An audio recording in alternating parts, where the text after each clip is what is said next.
morning, everyone. How are you today? Susie, I'd have been down here earlier, but I couldn't start without you.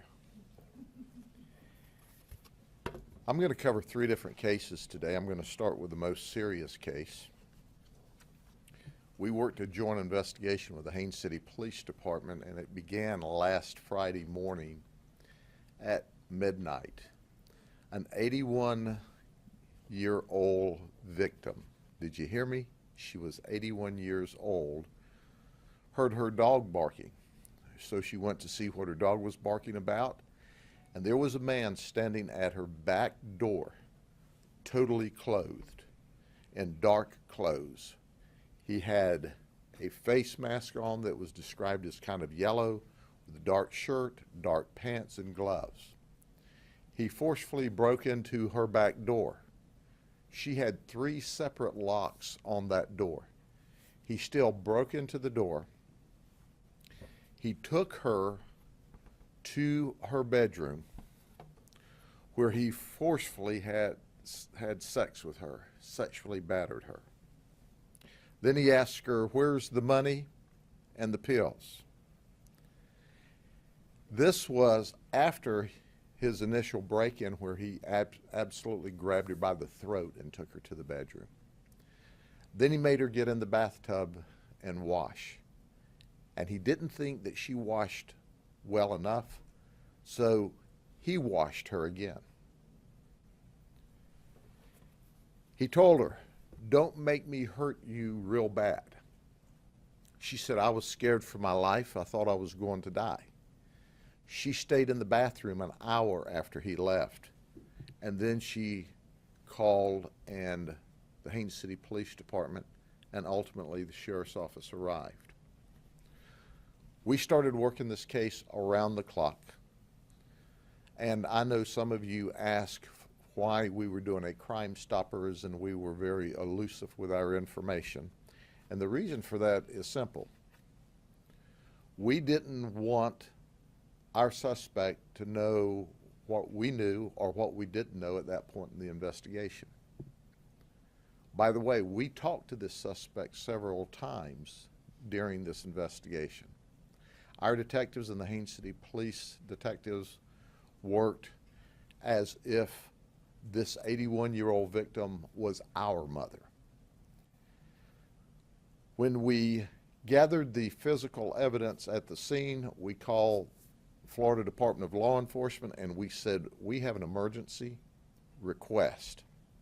We have an 81-year-old female who is the victim of a home invasion sexual battery where he threatened her with extreme violence, where he ripped open the back door, where he was totally covered, and we have got to get this thing solved as soon as possible."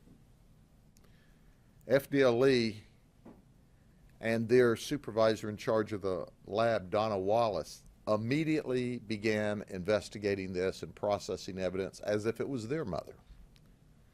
I can't say enough good things about the Florida Department of Law Enforcement and the speed with which they operated. We got a positive hit. Here's your vicious rapist, Julio Ruiz. He, by the way, had a wife at home and 4 children. His wife was pregnant with their 5th child. The detectives, when they talked to him throughout the investigation, said he was calm, cool, gave absolutely no indication that we would suspect him or should suspect him of anything.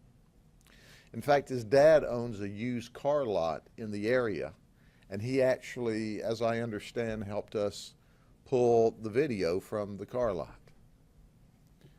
But DNA says unequivocally, without any doubt, that his DNA was in the 81-year-old victim's bed. Do you know what's interesting about that? He absolutely wouldn't talk to us other than to say, "I have never, ever, ever even been in the yard or been in the house." And we go, "Okay, we like that." Because you can't explain why your DNA was in her bed. What's interesting to note, this guy has a 38-page rap sheet from California to Pennsylvania to Florida. A 38-page rap sheet. He has 39 previous felony charges, 24 previous misdemeanor charges that date back to 1991. He's been to prison at least one time, and that's why when people want to get soft on these prison sentences, I would say it's a pretty forgiving system considering he has a 38-page rap sheet and he'd only been to prison one time. This is a bad, dangerous person. Our subsequent concern was if we didn't get whoever the suspect was locked up really quick, if you would forcefully break in to an 81-year-old lady's home, viciously rape her, and then go through all the efforts to make sure that she took a bath and she was cleaned up and threatened her, don't make me hurt you bad. What else was he capable of doing, and when would he strike next?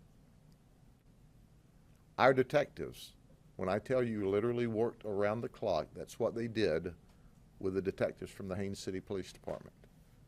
This guy's in prison, in jail, on his way to prison for what we hope is the rest of his life. He's a bad, bad, dangerous person. Oh, by the way, did I tell you that he was out on bond from us arresting him on a drug charge not so long ago? Can we ask questions now? Certainly, go ahead. So he was going after the drugs, and why did he pick that particular person? No, he wasn't going after the drugs. He was going after her. And he thought, as while I'm here, I'll just take her money and any pills she has. Well, ultimately, all he took was some costume jewelry from her. Did he have a vendetta against this poor little old lady? I mean, why would he pick out this woman? She was available. He's a psychopath. He's very dangerous. This is the kind of person.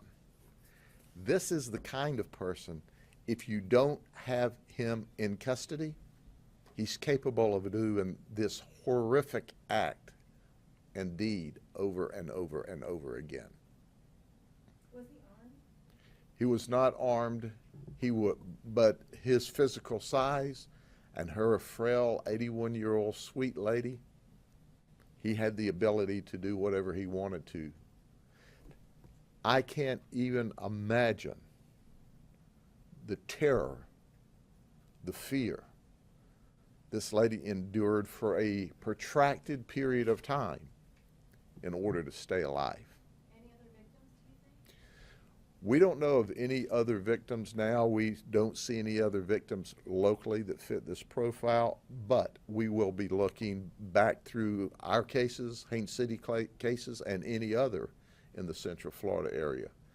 But hey, this guy started in California with a criminal record, Pennsylvania with a criminal record, and Florida with a criminal record.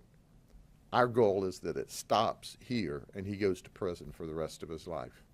Was this a random act, or did they previously know each other? This was, he did not, she did not know him, but he lived relatively close to where she lived, within walking distance.